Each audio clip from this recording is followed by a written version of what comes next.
Welcome to the Deep Dive. We're here to explore big ideas and find those really sparkling insights.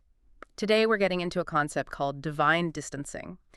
It comes from a sermon by Pastor Song No of Praise Presbyterian Church, looking closely at Mark chapter 1. Mm-hmm. Remember social distancing?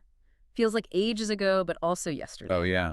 Strange term, wasn't it? Totally. And Pastor No apparently noted how some churches even joked it was becoming like distancing from God. Yeah. So what happens if we actually think about distance in our relationship with God? Well, it's not what you might first think. Exactly. It's got some pretty deep implications, especially maybe for families, juggling closeness and chaos. Right.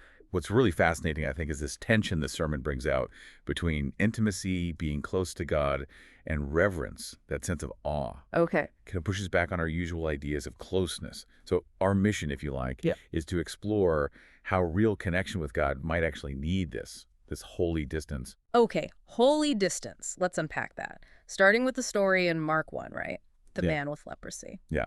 And we need to remember, leprosy back then wasn't just, a skin disease. Right. It meant total isolation. Yeah. Socially, relationally. But spiritually, too. Absolutely. Levitical law was clear. Tear your clothes, mess up your hair, shout unclean, live outside the community. A complete shattering of identity. For those listening, maybe younger couples, families, think about those things we hide.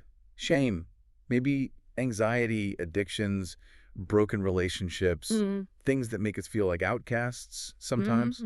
That sense of being unclean, unwanted. But then Jesus, he sees this man, and instead of backing off like everyone else would, he reaches out. He touches him. And that's huge, because under the law, uncleanness was contagious. Touching him should have made Jesus unclean. But it doesn't. It's the opposite, isn't it? His holiness. It's the contagious thing. It flows out, overcomes the impurity. Which raises a really key question the sermon explores. Why doesn't impurity contaminate purity here? Because Jesus' holiness isn't weak or fragile. His touch isn't just like a quick pat on the back. It's powerful, transformative. So the implication is we don't need to be afraid of our own uncleanness. Well, it suggests we can actually become channels for that same transforming holiness. Instead of just being contaminated, we can bring purity. Okay, wow. So Jesus heals him. Amazing moment. You'd think the next step is go tell everyone. Right. Seems logical. But no. Jesus strictly warns him, see that you say nothing to anyone. Mark is very clear on that. Verse 44. And then, of course, the man doesn't listen. He goes and talks about it everywhere. Yeah, the consequence. Jesus can't enter towns openly anymore. He basically has to self-isolate, ironically. And this isn't just a one-off thing, is it? Jesus silences demons who know who he is. He tells Peter, don't tell anyone after the big confession. He keeps telling people to keep miracles quiet. Why? Why hide? Well, if you look at the bigger picture, the sermon argues it's about managing expectations, protecting his true identity. From what? From misunderstanding.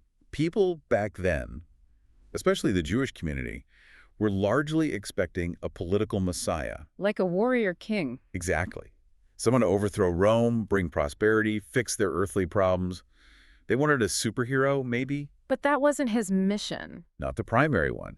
He wasn't primarily a political revolutionary. He was heading towards the cross, towards suffering and sacrifice, for a deeper kind of liberation. So the secrecy, it was to stop people from latching onto the wrong idea of who he was and what he came to do, protecting the real message. Precisely. The miracles were signs, pointers, but not the main event. He needed people to see past the signs to the destination, the cross. Okay, that makes a lot of sense. Which brings us back to this divine distancing. Right. Pastor Nen connects this to Hebrews, how Jesus suffered outside the city gate. He went outside so we could come inside. He traded places with us. That's the costly grace bit. Exactly. It wasn't easy. It cost him everything. So he comes incredibly close, takes our place.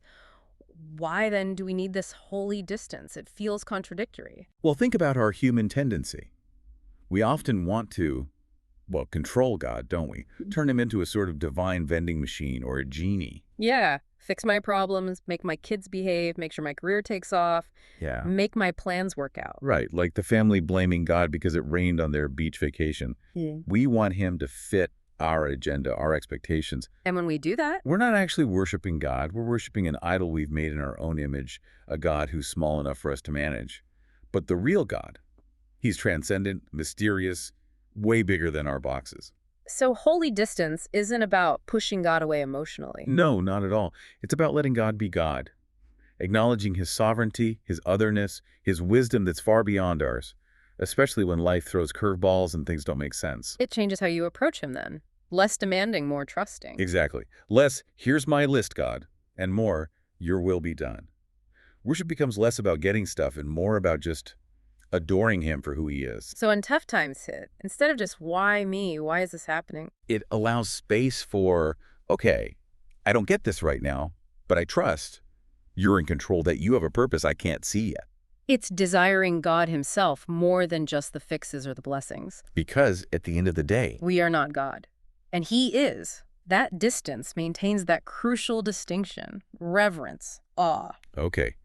So we've looked at these two kind of counterbalancing truths today. There's the God who comes incredibly close, touches our mess, our shame, Transforms us. and yet also the God who asks for this holy distance so we don't distort who he is, so we maintain that vital reverence. Yeah, it's a powerful tension. So maybe the thought to leave with you, our listeners, is this. What expectations might you be putting on God, maybe without even realizing it? Expectations that shrink him down into an idol you can manage? And flip side, how could embracing a little bit of this holy distance, that sense of awe in his ultimate sovereignty, actually free you up to worship him more fully for who he truly is, not just for what he can do for you? Something to chew on this week, maybe, in the midst of everything.